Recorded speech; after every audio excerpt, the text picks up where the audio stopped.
morning and welcome back to the Forest Lake Morning Show. I'm Brennan. This is Tyler. This week, we're going to catch you up on what happened in the music industry, along with a new segment.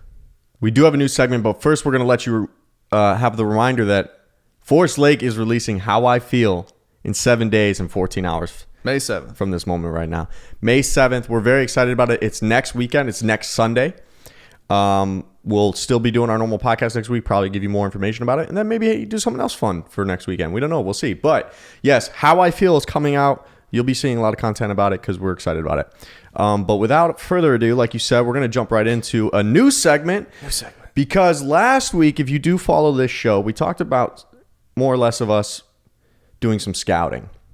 And what I mean by that is, like, we do like to find artists or people that are out there that are really making good music, and it's just not getting seen, because I think, you know, we find ourselves in a similar situation, and a lot of the times us artists we're just doing our own thing. You know, I'm not going to speak for everybody. I think the networking doesn't go as far as it should. So what we're about to introduce is called Underground. We don't know what we're calling it. Yeah, we'll actually take suggestions. I thought about calling it Underground Artist of the Week, but you think just Artist of the Week? Either or. Okay. Yeah. It's Artist of the Week. We're shouting out somebody. They have no idea. It's just our selection process is, do we like the song? Did they put effort into it? Like, can you tell by the mix, the master, the production quality? And we're just giving them a shout out. They are independent. They are underground. It's not like we're shouting out Justin Bieber or Coldplay or somebody like that. But it's like in our own realm. It's not paid or really we have no criteria. But if you do have a cool name, let us know. Yeah. So kind of like we were diving into music last week. Mm-hmm. And I think with that, we discovered there were so many artists. Yes. So many that you've never heard of, but their music is awesome. So we're just trying to spread awareness, get that out there so that you guys can discover new artists. Yeah, because what's on Spotify, what's the thing? It's related listener like people also listen to. People also listen to, and that's what we were doing. We were just going through one by one, and there were hundreds of thousands. It's a rabbit hole, man. It is a rabbit hole. So we're gonna do this thing where every other week we pick an artist that we either both like or one of us likes. And for this week, we are shouting out of Cleveland, Ohio, our hometown, even though we're living in Tampa now. AYYO MONTE. So AYYO MONTE, you'll see right here. We'll put his album cover. He dropped Natives last year, 2022. The album is honestly under our impression, he's mixed and mastered and produced the whole thing. He does have a few features on it. There's one song in particular that we're going to be highlighting here. It's called Like Dat, D-A-T, featuring Caden. Particularly, this song is just it's a very chill vibe song, and it's just well produced. Most of it starts off with the feature of Caden, who does this really good melodic flow, and then in comes AYYO MONTE, who his name's Chris Monte out of Cleveland, Ohio. And what I like about it is he's got the rap flow. He's got a really good rap flow. It's clear, so you can actually hear what he's saying, because a lot of times you'll come across mumble rappers, and I don't like that. But you hear what he's saying, and it's great flow. And then he goes into melodic melody with his voice, and that's what I really like too. Yeah, I do like that, how he it's a very clean transition. It's a good transition, and it shows depth, it shows range, it shows just, skill, really. And then also his production ability too. I think I pointed out to you, like, a lot of the times his production, you can use vocals and then dub it a couple octaves lower and then just layer it underneath. He does that, and that's like a small little effect that is so powerful. You don't even notice it if you're not listening for it, but it makes a big deal. And it's little things like that come out in the production. That's another thing too. If you're an artist, independent artist that is producing, you're writing, producing, mixing, and mastering all your stuff, you gain so much respect from us, or from anyone really. But like, we understand how much work that is. Mm-hmm. It takes a lot of time, a lot of energy. So if you can do all that yourself, right, and have it sound great, props to you. Yeah, we've done that a number of times. It's all we did for a number of years, and now we outsource the mixing and mastering just because that's what we need to do to make it sound better. Mm-hmm. But I do believe Chris does it all himself. It's not like a discredit to anybody who doesn't do that. It's just, you can tell when you have something that sounds good and something that could have used a little bit more time. No, it's a lot of work. Yeah. I don't think people understand the amount of time spent to get a song to sound good. Yeah. Like, just one sample, the bass drum or the bass or the kick, whatever, just to get that thing to sound radio ready, it takes like a lot of work. And you're sitting there like your ears have to be trained. You have to have a good setup, know what you're doing. So I think we talked about it when we were working with Daniela, like to get the raw sound as good as you can before it even gets to mixing and mastering. Yeah. Right. Like one, you have to be confident in that's the sound you want because you can manipulate it so many ways and it can change a song in a number of, feelings as you listen to it. But and then to get to the mixing and mastering, it's like a whole other process. So sure. Also, the album cover, it's pretty cool. It's pretty sweet. As you can see that I don't know if it's still up here right now, but if it is, it is. The album cover is really cool. So we appreciate art in all its forms. Again, this isn't paid. He doesn't even know that we're doing this until this comes out. We'll tag him in his stuff just because we want to shout out artists that are working hard and then just passionate about making music. So without further ado, we're going to jump right into some news this week. Brennan, what do you have for us in the music industry that's going on? U2, UV, Achtung, baby. Achtung. Achtung. Not Achtung. That sounded like a foreign language. This guy doesn't even... It's because it probably is. U2 is playing... They're having a residency. We talked about this before in Las Vegas at the New Sphere. The thing looks awesome. It's going to be epic. But tickets just went on sale this past week. Got a crazy response from the fans. So they added 5 more shows to the residency. And I also learned this is U2's first show in 4 years. Yeah. That's crazy. Last time they played live was December 2019. It's been a while. Yeah. So the key notes here, the amphitheater for the first time ever is designed to be for performing arts, right? When musicians go to stadiums, those stadiums aren't made for concerts. They've been adapted to be made for concerts, but they're made for a sporting event, right? That's just what that stadium is built for. I guess you could argue that they do factor in, okay, well, we're going to also have concerts here, but it's not the same just with the acoustics. This sphere is specifically made for the acoustics and visuals of a performing art such as a artist. Yeah. I mean, if you've ever been to like a proper IMAX theater where it's like the globe dome where you have a full screen and behind the screen are massive speakers everywhere. That's what it's going to be like. It's going to be awesome. That and on steroids. And then the other thing too is working with Ticketmaster. U2 also has paid fan base subscriptions on their website. The ticket releases that just went on this week were actually again a flub, if you will. Like with Taylor Swift, there have been a lot of complaints. People not being able to get access, even though they're the paid subscription members of U2's website. Because Ticketmaster does verified fan ticketing, so they want to make sure they're not getting like fake people. Right. And then you have people that are actually paying U2 for their subscription service on their website should obviously be verified fans, should have a first access. A lot of them didn't even get access to the tickets. And then they're reselling on like TickPick or StubHub for like $4,000. Yeah, for a ridiculous amount of money. So yeah, a lot of people are mad, but no, that'll be fun though. So basically they're playing, I think, 2 dates at the end of September, then the majority of October, and then a few shows at the beginning of November. So they're going to be there for quite a while. Yeah, we're going to try to go. I don't know how, but we're going to try. I don't know. Tickets, they say, will start at like 140. But, I mean... They're going to be in the thousands. All the resales. U2 hasn't played in 4 years, opening venue. Yeah. I mean, you get like probably 30 shows, though. Not 30 shows. As of right now, unless it changes. Is that what you said? 30 shows? I said roughly. So it's like a month plus a couple days. So what the actual number is, the venue holds 18,000 people. I remember because I just read this. 17.5. 17.5. Okay, so I rounded up. So 17,500 people. Now it throws off my statistic here because now my end result number is going to be different. Yeah. Let's just round it up to 18,000. Okay. Sorry, 500 people. Sorry about the 500 people. 18,000. They're due. So they, even with the additional shows that they added on, it's 12 shows as of right now.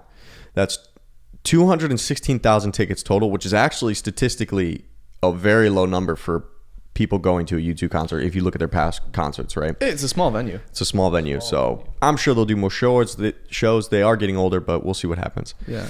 Also, I didn't realize they're building one of these spheres. Was it MGM? The Sphere, what it's called? Like the company that owns it or is Yeah, building it might be MGM. It's legit. MGM, I just know it as the Las Vegas Amphitheater. Yeah. Sphere So Amphitheater. they're building one of these in London. Oh, really? Yeah. They should be everywhere. There should be It's artist. awesome looking. Yeah, there should be artist specific venues like this. Yeah. How fun would that be to play in one of those? So I did just watch a video on YouTube where U2, Edge, and Zane Lowe go into the stadium as it's being finished up, and it looks pretty sweet. It looks insane. I mean, just the like vertical, circular structure of it down on the stage is I'll incredible. have to watch that. That's cool. Okay, in other news, we have the Chainsmokers getting rich, not from their artistry, right? Because they are in the top 5 highest paid DJs category. The Chainsmokers have been very quiet. They don't post on social media. They don't have press releases. But they have been doing a lot of venture capital funding. Okay, so Alex Paul, Drew Taggart, if I'm saying that right. Oh, yeah. Yeah, so those are the two guys. They're smart guys. One graduated with a degree in music, the other in music business. Obviously, we know them from their hits in the EDM DJ world. They are on their 3rd venture capital funding adventure, if you will. Their first one raised $41 million. Second one raised $81 million. And this third one, they're currently raising money for with a focus on artificial intelligence. And a lot of their investing actually is dealing with fintech from the previous 2 venture capital funds. So what I'm bringing to light here is that you haven't heard about this. I only just found out about this. And these 2 guys are probably going to be very, very wealthy very soon. They're raising capital to invest in tech and like so AI what they're doing is they're creating a whole separate brand from their Chainsmokers brand. So they're just venture capitalists. So what they're doing is they're going to use investment funds to manage money of these investors that are giving them money, right? That are basically going to seek private equity out of small to medium business sized entrepreneurial, companies that have growth potential. So it's high risk, high reward, but the Chainsmokers they're leaving music to find another business venture, right? Like when we look at Rihanna with Fenty, she left music, she's making money here. We look at Jay-Z, who takes his money and goes and does this and becomes a billionaire. Sure. These 2 guys are on that path to leave the DJ world and become billionaires because they're venture capital funding a number of entrepreneurial startups. Treat the band like a business, kind of. They're treating the band like a business, but they're doing it without the band, if you will. So they're not leaving music forever, though, are they? I mean, I don't know about that. No way. No. This isn't them retiring. It's just them doing a side thing where they're making a lot of money. No, that's sweet. Because awesome. I hadn't heard about them raising $41 million the first time and then $81 million another time, and now they're doing it a third time. So if I didn't explain that well enough, what they're doing is they're going around, they're taking money from investors, and they're going to say, hey, give us your money, and we're going to invest it into growth potential entrepreneurial startups, and then you'll have private equity at a certain number of stake. Basically, it's Shark Tank, if you will. Sharks are giving them money, they're taking that money, and they're going to go find companies, invest it, and then they'll give some of that money back so that they can make money back, and then they can make their money and get rich. Yeah. No, that's awesome. Just something I didn't know about it. It's like, wow, where have the Chainsmokers been? They've been making money. I do like them. Like, they're very under the radar. They are. They super are under the radar. Yeah. That's what's cool. It's like you haven't heard about that on social media. They don't need to boast, and they have no press releases about it. It's very quiet. Yeah. All right. Moving along. Well, we talk about this a lot. Vinyl records. Like vinyl sales. They keep going up. They keep going up. They keep climbing. Last year, over 41 million records were sold. Apparently, only half of those people who bought the records own record players. Really? Yeah. And that would kind of make sense because we got all these records just I thought you were going to say that. Yeah. And we don't listen to them. And then, so you're saying like half of those people own record players. How many of those actually use them? Probably half of that. It's a work. If that. Yeah. You have to put in the work to use that thing. Yeah. Kind of. You can just hit play on your phone. Exactly. And it sounds better and all that. We have, I think, 3 vinyls under this table. We have 3 on the wall over there. and we don't have one record player, so we're already at a 6-0 ratio of records to one vinyl players. But very interesting. I think, speaking from experience, I understand it. I guess I contribute to that, or we contribute to that. I think some of these were bought last year, but very interesting statistic. You would think that the vinyl listeners would have at least a vinyl playing machine. Yeah, like growing up, we had a record player, we had a bunch of vinyl, but listened to it maybe once or twice. Really? That's it. Did you like it? The sound? Just vinyl? Using it, the vinyl. It's cool. It's very vintage. Like, you're not going to get vinyl and listen to Coldplay or listen to something new. I wouldn't think that. I don't think that's ideal. You're listening to it for like the sound of that era. So go listen to Zeppelin on a record player. You ever throw in your AirPods and listen to something and you're like, this is too clean. Like, I can hear everything and it just doesn't sound right. You love that? I love it. Really? Yeah. Like clean, modern production.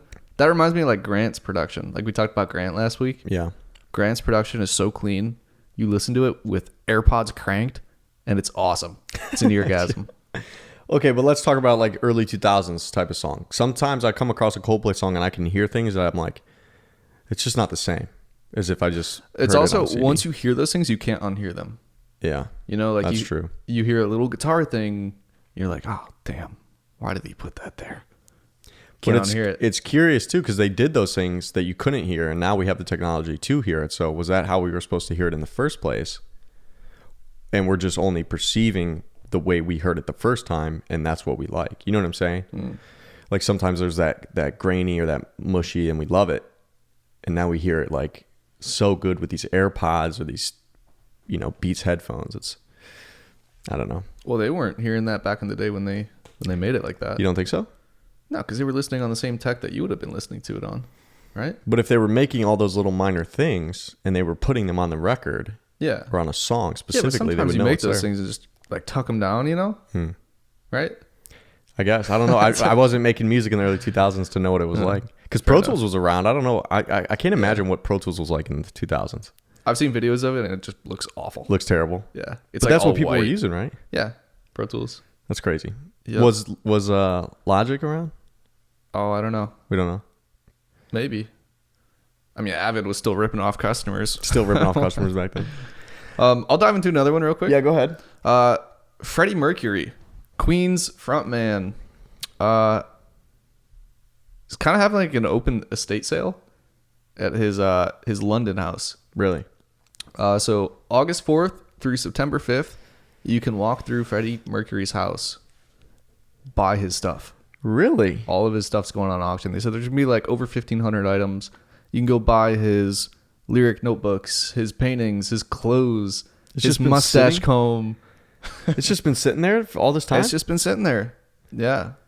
So they're gonna. It's an open auction. I wonder how expensive that stuff's gonna be.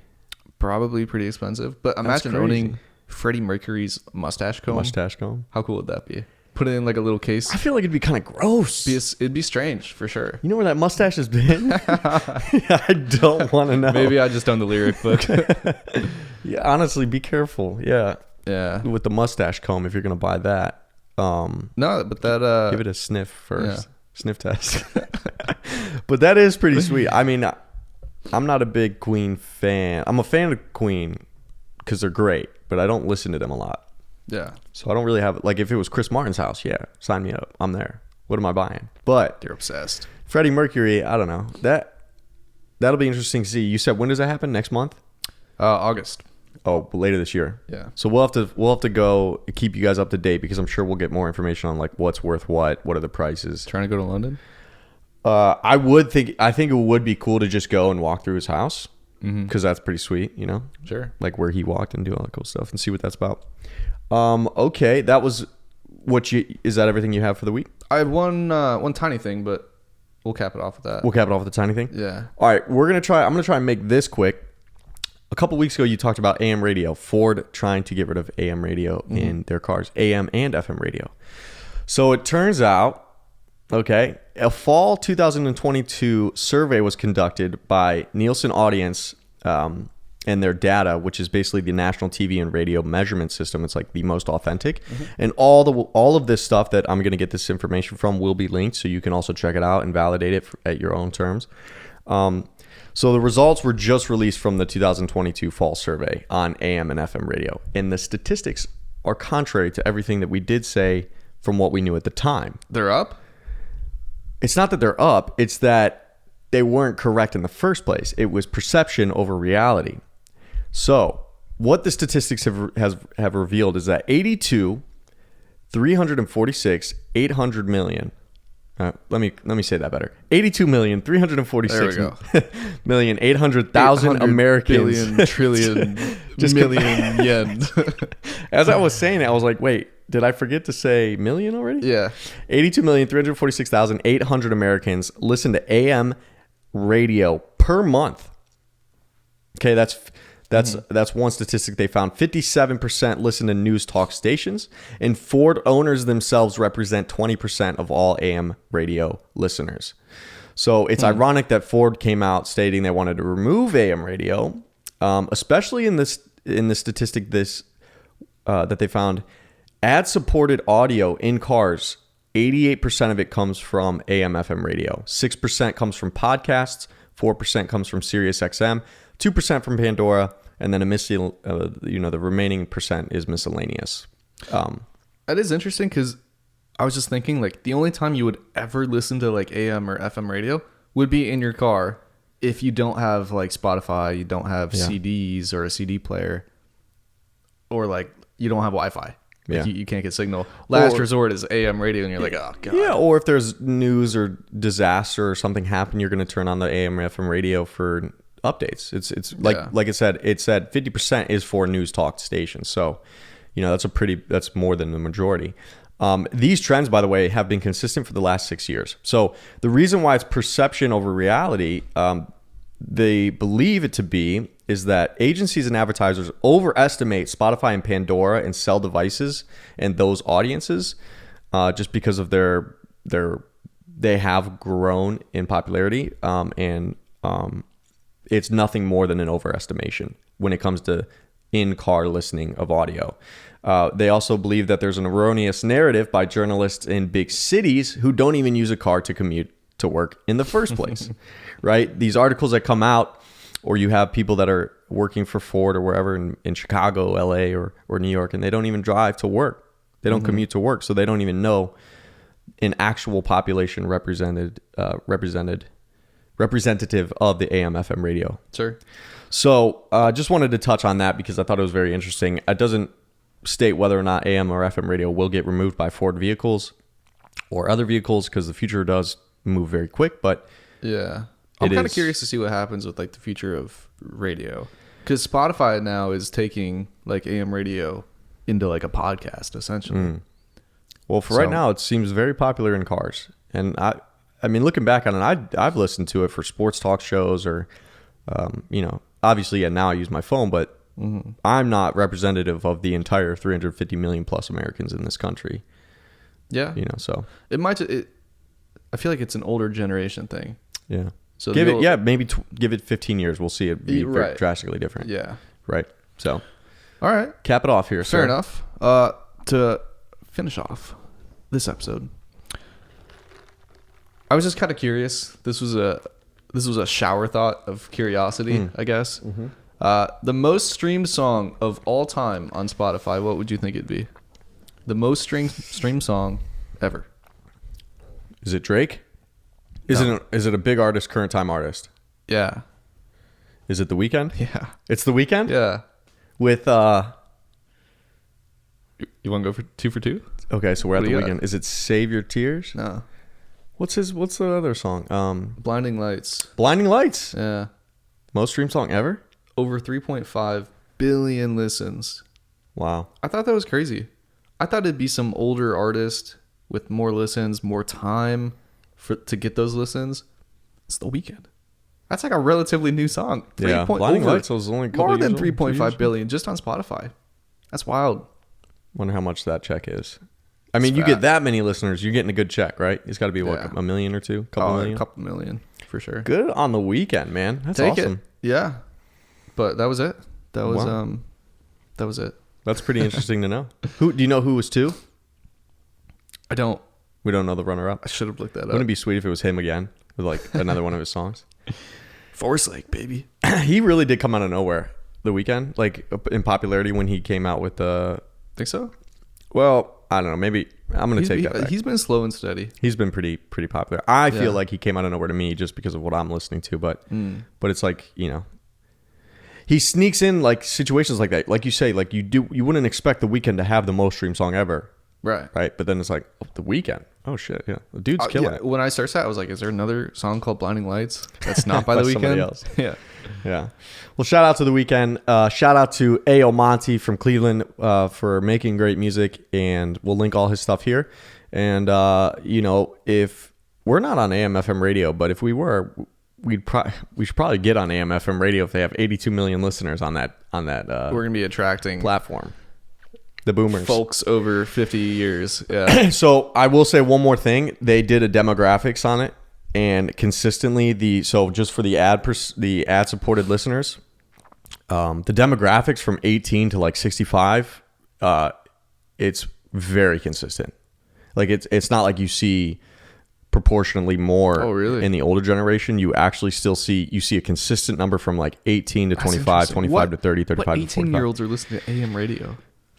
The 18-year-olds you know out. What? Maybe it's like you're heading to school or something. Yeah. You're heading to class and you're listening to like some morning show or something. Maybe. Yeah, the demographic is interesting because you're only, if you're lucky, you're getting your car at 16 if you can afford it. And then by 18 to factor that into the 18 to 25, you think that one would be a little skewed, right? Because that's like the process of where a young adult is buying his first car, and then how do they measure that? But this is the national TV and radio measurement system. It's very authentic. It's the one, so I would assume they did their due diligence, and we'll leave their information in the comments, not in the comments, but in the bio below, so you guys can check it out and validate it yourself, just so we can be fully transparent. But solid. That's all we have for this week. We will see you guys next week at the release of How I Feel by Forest Lake. That's us.